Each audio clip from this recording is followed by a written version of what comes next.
저희 세대만 해도 바쁜 현대인들은 잠을 많이 자면 왠지 죄책감이 들어. 공부를 덜 한 것 같아. 일을 덜 한 것 같아. 라는 생각이 들죠. 근데 사람의 마음을 얻는 싸움은 맞느냐 틀리냐가 아니고 좋으냐 싫으냐로 결정되기도 하잖아요. 특히 정치가 대표적이죠. 빈둥님들, 나를 잘하고 싶으세요? 그리고 끌리는 사람이 되고 싶다면 어떤 테크닉을 배우기에 앞서서 먼저 내 삶부터 정돈을 해보세요. 내 공간부터 정돈해보세요. 주변을 둘러보세요. 진짜 명문대 나오고 스펙도 화려하고 머리도 똑똑한데 이상하게 인생이 안 풀리는 사람들이 꼭 있습니다. 난가? 회의 때마다 아이디어 쏟아내고요. 처세도 잘하는데 결정적인 순간에 임원으로 발탁이 안 되거나 평판이 무너지는 사람도 있죠.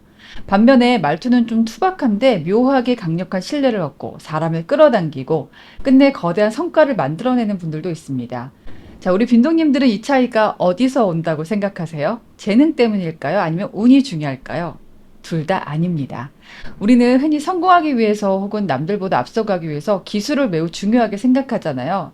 지금 한번 유튜브를 클릭해 볼까요? 말 잘하는 법, 주식 투자 대박 나는 법, 상대 심리를 간파하는 다크 처세술, 이런 단기 처방전 같은 영상이 사방에 널려 있습니다. 저는 그분들을 따라잡을 수가 없는데요. 하지만 제가 방송이라는 곳에서 정말 KBS 9시 뉴스를 비롯해서 방송 최전선에 일을 하면서 정말 많은 그 리더들, 또 성공하신 분들, 이런 분들을 가까이서 많이 인터뷰할 감사한 기회를 많이 얻었었거든요. 거기서 제가 느꼈던 진실은 전혀 달랐습니다. 그분들을 사석에서 만나면요. 아무도 나는 기술이 좋아서라고 말하지 않았거든요. 이런 사람들이 삶을 지배하고 또 시장을 장악하는 진짜 무기가 따로 있는데요. 자, 오늘 도도한 서재에서 소개해드릴 책이 바로 이 비밀을 담고 있습니다. 여러분, 드디어 나왔습니다. 실물이 나왔습니다. 제 신작이자 수많은 거인들과의 만남 끝에 찾아낸 인생의 답장 같은 책, 바로 끌리는 사람의 비밀입니다. 오늘은요, 누구도 대놓고 가르쳐주지 않았던 성공한 사람들의 비밀, 바로 내면의 질서에 대한 이야기를 제가 한번 풀어드리겠습니다. 제 직업은요, 정말 그 방송에서 많은 분들을 만날 수 있다는 장점이 있죠. 특히 속 시원한 사이다 화법으로 청중의 박수를 한 몸에 받는 사람들, 저는 정말 수도 없이 봤습니다.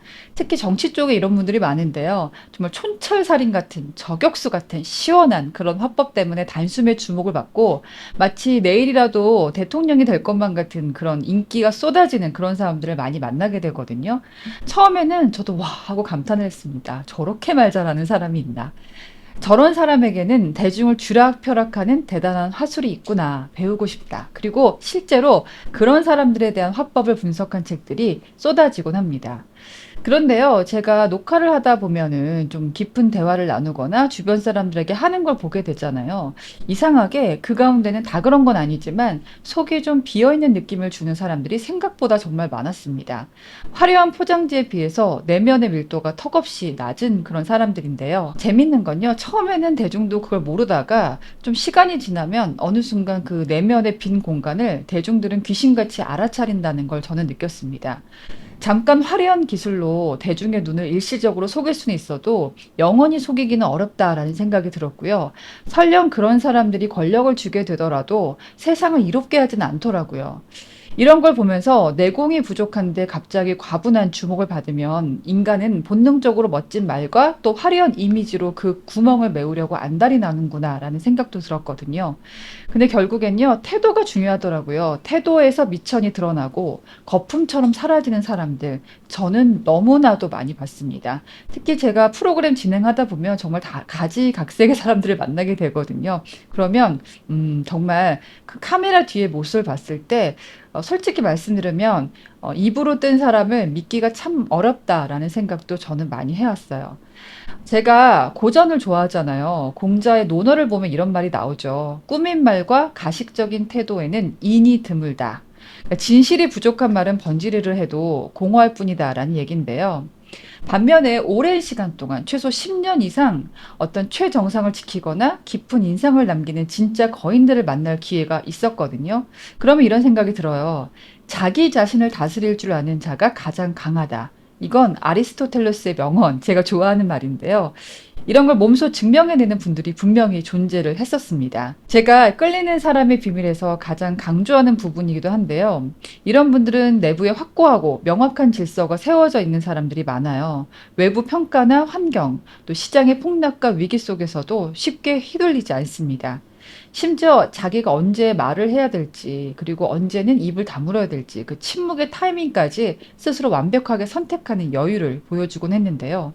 저도 완벽하진 못하지만 그래도 말을 하는 사람이니까 이런 분들을 많이 본받으려고 애써 왔습니다. 많은 사람들이 남들 앞에 설 때 완벽하게 짜맞춘 논리, 또 한치 오차도 없는 화려한 화술로 자신을 포장하려고 합니다. 틀리지 않으려고 온몸에 잔뜩 힘을 주죠. 우리 빈도님들도 사람들 앞에 서면 긴장되고 떨리지 않나요? 근데 듣는 사람 입장에서는 어떤지 아세요? 이렇게 인위적으로 완벽함을 가장해서는 오히려 말하는 사람에게도 숨막히는 긴장감, 피로감을 줄 뿐이고 또 듣는 사람도 알아차립니다. 제가 뇌과학적으로 이걸 생각해 봤어요. 인간은 너무너무 세련된 달변을 듣게 되면은요, 저 사람이 무언가를 숨기기 위해서 방어벽을 치고 있구나라고 본능적으로 경계를 하게 된대요. 지금 제가 너무 달변을 하고 있는 건 아니겠죠?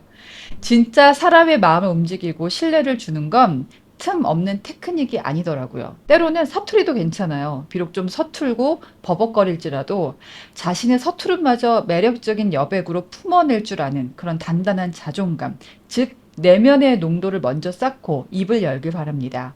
저도 잘 못해요. 저도 밤이 되면 제 자신을 자학하고 내가 왜 그것밖에 안 될까 하는데 그래도 분명한 건 이전보다는 제가 조금씩은 성장을 하고 있거든요. 내가 나를 좀 존중하고 신뢰하려고 노력을 해야 돼요. 그럴 때 그 내면의 평정심이 목소리의 주파수, 여유로운 호흡 이런 식으로 말이라는 도구를 통해서 흘러나오는 것이죠. 제가 뉴스 앵커로서 늘 1등이었던 건 아니에요. 근데 그래도 오랜 시간 여러분 곁에서 일할 수 있었던 이유는 뭘까를 생각해 봤습니다. 사실 제가 뭐 인지도가 최고도 아니고요. 저보다 훌륭한 분들이 정말 많은데요. 그래도 오랜 시간 동안 채널을 바꿔가면서 뉴스 앵커로 일할 수 있었던 비밀. 내가 내 입으로 얘기하기가 좀 부끄럽긴 한데 제가 그래도 좀 멘트나 목소리를 좀 꾸미려고 하진 않았던 것 같아요. 그러니까 좀 조수빈 앵커의 뉴스는 오래 들어도 오래 들은 것 같은 질리지 않는다라는 평을 저는 자주 들었었는데 제 입으로 얘기하려니까 되게 민망하네요. 아무튼 분명한 거는 제가 목소리를 억지로 짜내거나 좀 세련된 척 꾸미려고 하거나 그러진 않았다. 나다운 모습을 좀 담담하게 지키려고 노력을 했고 그거를 알아주신 분들이 제 노력을 조금은 알아주셨던 것 같아요. 저는 갈수록 세상 사는 게 피곤합니다. 우리 빈노님도 어떠세요? 점점 갈수록 왜 이렇게 온갖 말, 또 자극적인 텍스트로 넘쳐날까? 근데 우리가 마음을 두고 들을 만한 말이 있는가? 쓰레기 같은 말이 더 많아지고 있지 않나라는 생각을 저는 개인적으로 많이 합니다. 특히 요즘 AI가 출연을 하면서 정보를 요약하거나 제가 지금 하고 있는 것도 AI 시키면 더 유창하게 하겠죠. 인간보다 AI가 훨씬 더 잘해요. 뭐든지. 그런 시대가 되니까, 야, 이건 정말 살았다 치는 시대가 됐구나라는 허무함도 듭니다. 제가 방송인으로서 20년 동안 쌓아왔던 그 많은 테크닉들이, 정말 AI한테 단숨에 밀리고 있다는 생각을 하면 가슴이 아프기도 해요. 이 격변의 시대에 그래도 누군가는 성공을 하잖아요. 성공하는 탑 클래스들이 길을 쓰고 숨기고 자신들만 실천하고 있는 내면의 질서는 과연 뭘까? 어떻게 해야 세워질까? 성공한 사람들의 내면을 떠받치는 가장 거대하고 압도적인 첫 번째 뼈대는 제가 생각했을 때는 놀랍게도 자존감 너무 추상적이잖아요. 저는 체력을 얘기하고 싶어요. 많은 사람들이 스피치 책을 쓰잖아요. 근데 제가 아무리 많은 책을 살펴보고 제가 대학에서 언어학도 전공을 했지만 체력에 대해서 비중 있게 다루는 책을 생각보다 많이 만나지 못했어요. 말하기 학원에서도 체력과 말의 연관성을 가르치지는 않더라고요. 근데 제가 오랜 시간 현장에서 수많은 실력자를 지켜봤고 또 때로는 제가 코칭을 한 적도 있는데 저는 확신을 하게 됐습니다. 말은 기술이기 이전에 내면에서 뿜어져 나오는 에너지가 더 중요하다. 기세다. 기세가 중요하다. 그러면 우리가 에너지가 느껴지는 사람에게 그 사람이 하는 말에 매력을 느끼지 않겠는가라는 생각이었는데요.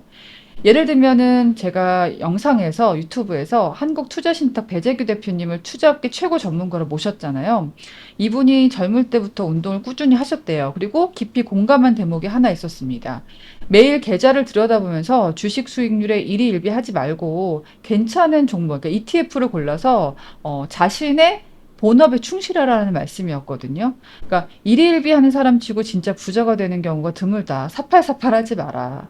진짜 성공한 투자는 돈을 산처럼 쌓아놓고 막 정신적으로 소모되는 게 아니라 본업에 충실하고 내면의 중심을 지키는 데서 나오더라라는 말씀이었는데요. 결국에 가장 효과적인 재테크는 내 몸값을 올리는 일이잖아요. 몸값에 걸맞은 진짜 실력을 갖추기 위해서는 내가 감당해야 되는 삶의 무게를 견디는 체력.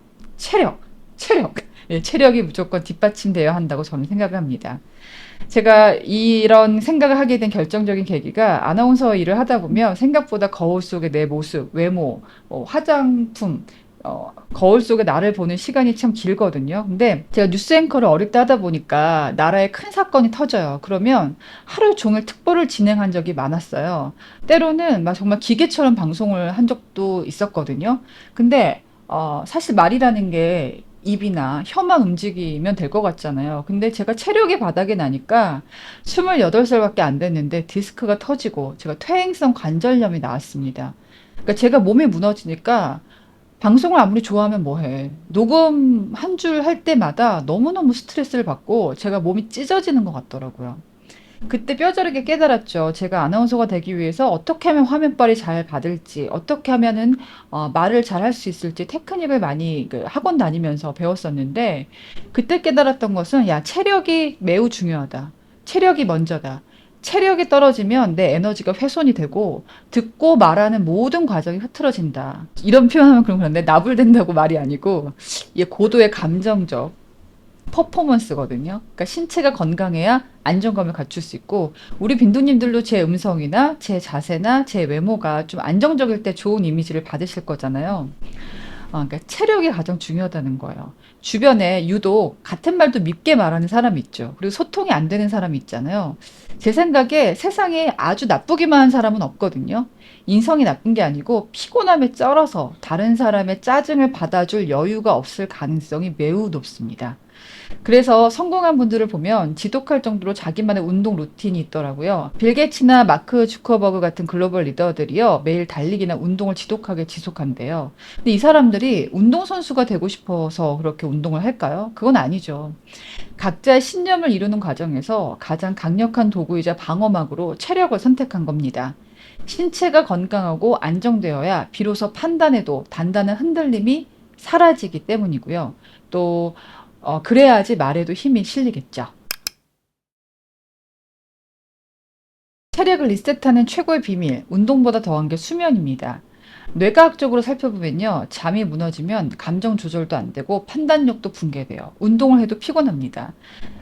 저희 세대만 해도 바쁜 현대인들은 잠을 많이 자면 왠지 죄책감이 들어. 공부를 덜 한 것 같아. 일을 덜 한 것 같아. 라는 생각이 들죠.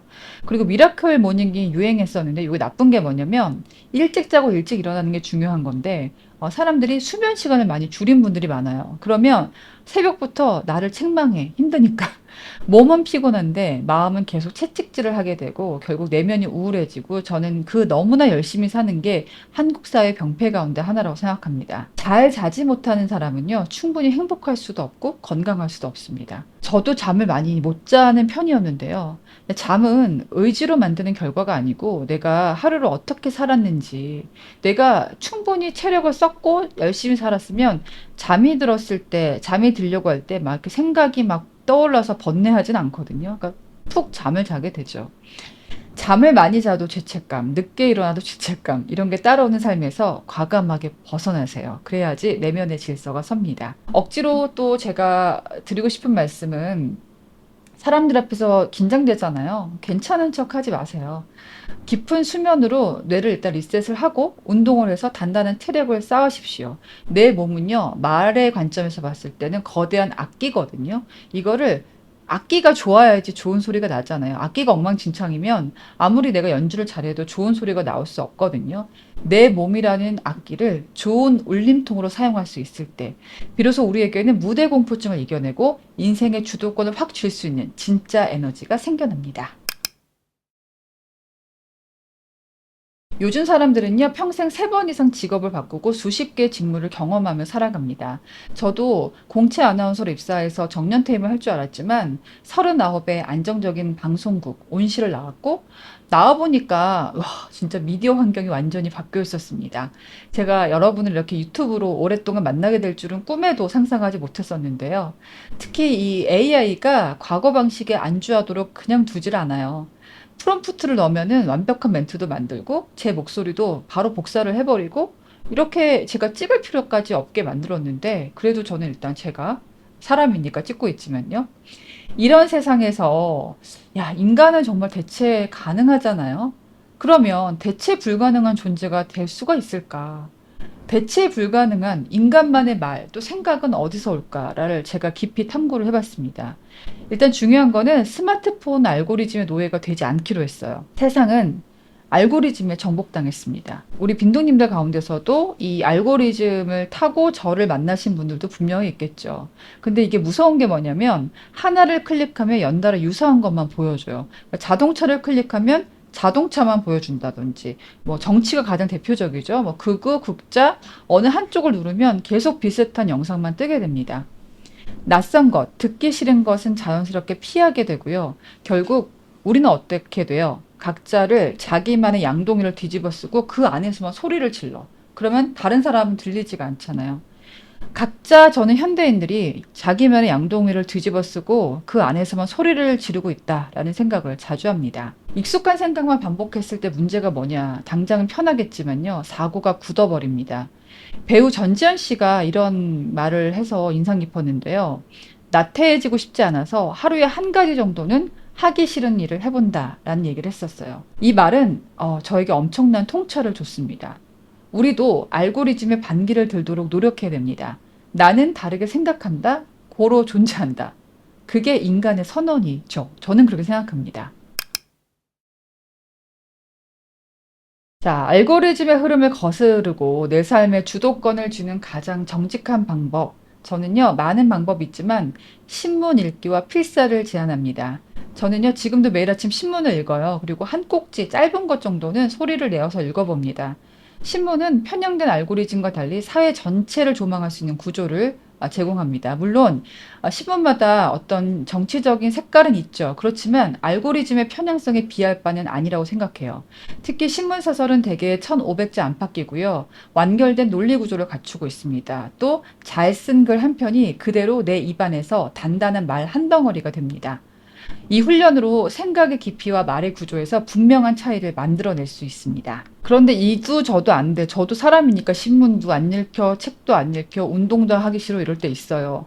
그럴 때는 머리가 복잡할 때는 제가 예술을 마주하려고 노력해요.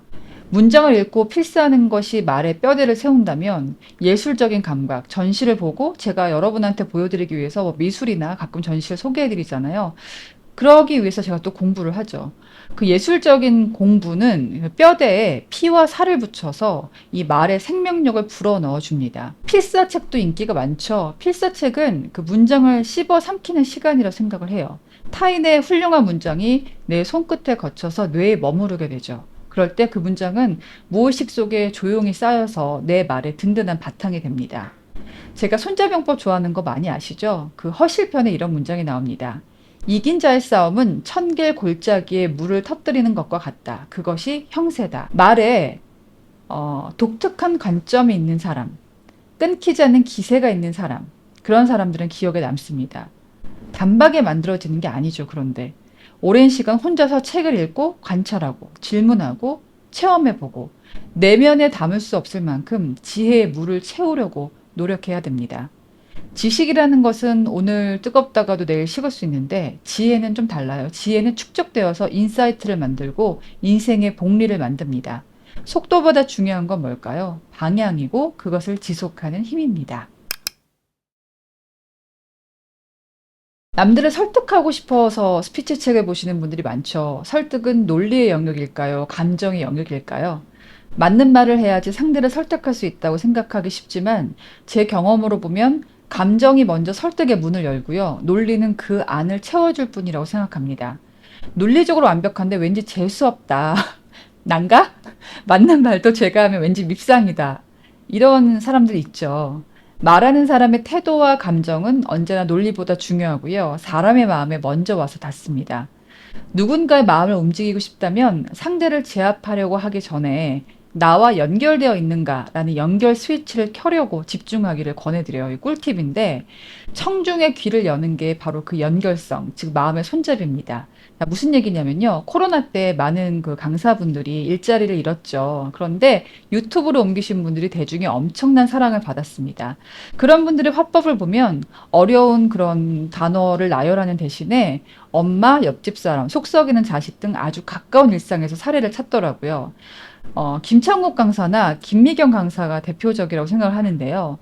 청중들로 하여금, 아, 저건 내 얘긴데? 우리 집 얘긴데? 그러면서, 나랑 연결되어 있네? 이 얘기가 먼 얘기가 아니네 하면서 감정의 연결 스위치를 먼저 켜게 만드는 거죠. 블레즈 파스칼이 이런 말을 했어요. 마음에는 이성이 모르는 이유가 있다라고. 마음의 손잡이를 먼저 내밀지 않는 세련된 달변.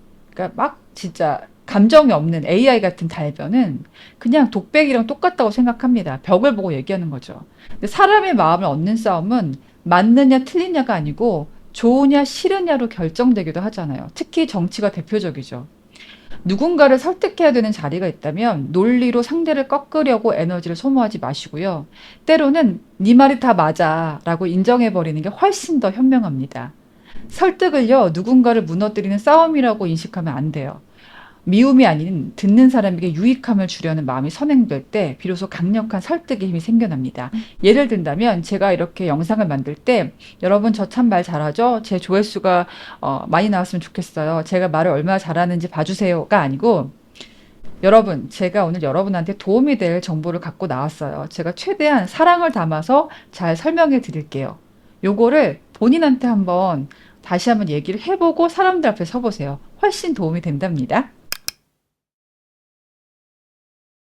많은 사람들이 말 잘하는 법을 저한테 물어보지만요. 저도 말을 잘 못합니다. 그냥 조금씩 노력할 뿐인데요. 제가 그래도 경력이 오래됐으니까 말을 한다면 가장 단순하고 확실한 비법은 계속하는 힘, 또 삶에 대한 애착을 가지는 겁니다. 말은요, 단지 입 밖으로 나오는 문장이 아니고 내가 어떤 생각을 하고 어떤 선택을 하는지가 응축된 그런 인생의 결과물이라고 생각을 해요. 달변이라고 해서 그 사람의 삶이 성숙되던가요? 오히려 말 막 잘하던 사람이 말과 행동이 따로 놀 때 우리는 뭐라고 하죠? 위선이라고 합니다. 때로는 거짓말보다 나쁜 게 위선이에요. 말로는 정의와 공정을 외치면서 실제 삶은 정반대로 사는 사람들을 우리는 너무나도 많이 보았습니다. 칼 융을 제가 좋아합니다. 이제 운전할 때 칼 융을 유튜브로 계속 듣는데 행동이 그 사람을 드러낸다면 말은 그 행동이 향하는 방향을 비춘다라는 말을 했더라고요. 그래서 뭐 사람마다 다르겠지만 저는 말을 잘하는 사람보다 조용하게 행동을 잘하는 사람을 더 신뢰합니다. 지금도 제가 말로 이렇게 유튜브를 찍으면서도 좀 아이러니하지만 이건 위선이 아니고 여러분한테 전달해야 되니까 말을 활용하는 거고요. 오히려 말보다는 행동을 더 많이 보려고 노력합니다. 빈둥님들 말을 잘하고 싶으세요? 그리고 끌리는 사람이 되고 싶다면 어떤 테크닉을 배우기에 앞서서 먼저 내 삶부터 정돈을 해보세요. 내 공간부터 정돈해 보세요. 말은요, 때로는 참는 능력이 더 중요합니다. 한 번 내뱉은 말은 주워 담을 수가 없어요. 저도 말을 내뱉고 정말 실수도 많이 했고 후회도 많이 했거든요. 저도 제 말이 진위와 상관없이 왜곡되는 순간을 많이 겪었습니다. 왜곡이 한 번 돼버리면요. 칼날 같은 흉기가 되어서 나에게 돌아온다는 마음도 많이 들었습니다. 나를 깎아내리는 자책의 말도 제가 가장 먼저 듣는 청자가 바로 나 자신이라는 걸 발견했어요. 제가 다른 영상에서 그런 말씀을 들었죠. 우리 마음속에는 내면의 심판자가 있다. 근데 내면의 심판자가 너무 나태해도 문제지만 너무 빡빡해도 문제가 된다. 저는 저한테 되게 빡빡한 편이었어요. 내가 나를 평가하고 자책하고 싶고 너 왜 그거밖에 못해? 내면의 심판자 회초리를 들어요. 저 진짜 많이 그런 성격인데 그래도 제가 좋아하는 책, 단순하게 살아라는 책을 읽은 다음에 잠시 그 내면의 심판자를 조용히 하게 하려고 노력도 합니다. 세상에 칭찬이 참 드문 세상이잖아요. 남의 칭찬에 목을 매지 말고 일단 내가 나를 칭찬해 보세요. 오늘 나의 작은 성장을 기억해 보고 내 스스로가 스스로를 존중해 줘야 됩니다. 내가 나를 칭찬하면요. 내 마음의 여유가 깃들고 굳이 화술을 배우지 않아도 내 말에 그 여유가 세워져 나옵니다. 말이 삶을 만들죠. 그러면 내 삶을 보는 목격자, 유일한 목격자, 다 보는 목격자는 나죠. 그리고 내가 하는 말을 가장 처음 듣는 청자도 나죠. 그런 나에게만큼은 좀 더 따뜻하고 친절한 하루가 되면 어떨까요? 완벽하게 말하려고 스트레스 받지 마세요. 때로는 사투리도 매력이 됩니다.